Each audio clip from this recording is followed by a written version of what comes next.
अस्सलाम वालेकुम। लगता है हमारी इस्टेब्लिशमेंट आवाम को अभी तक बुद्धू समझती है।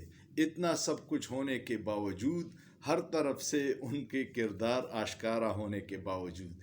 आपको एक किरदार याद होगा, पीपल्स पार्टी के दौर में एक स्कैंडल बड़ा मशहूर हुआ था जिसका नाम मेमो गेट था, जिसमें जुड़े हुए एक किरदार हुसैन हक्कानी थे, जिसने अमेरिका में जो हमारा सफ़ीर था और अमेरिकी हुकूमत से अपने पाकिस्तानी फ़ौज के ख़िलाफ़ मदद मांगी थी कि ज़रदारी की हुकूमत गिराने की कोशिश हो रही है तो आप पाकिस्तानी फ़ौज के ख़िलाफ़ हमारी मदद करें।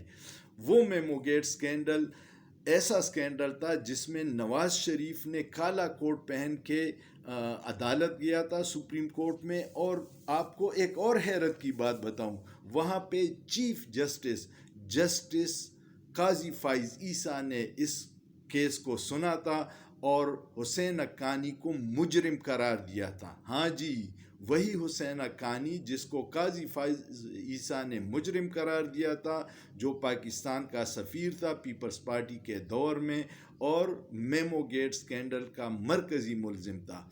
अब आपको मैं बताऊं कि उसके बाद क्या हुआ।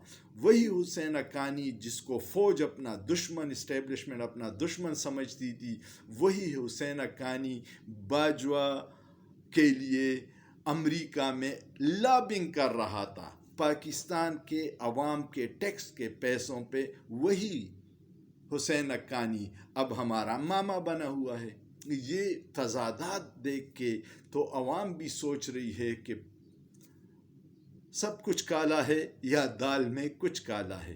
फैसला आप कीजिएगा, सोचिए। सोचना जुर्म नहीं है।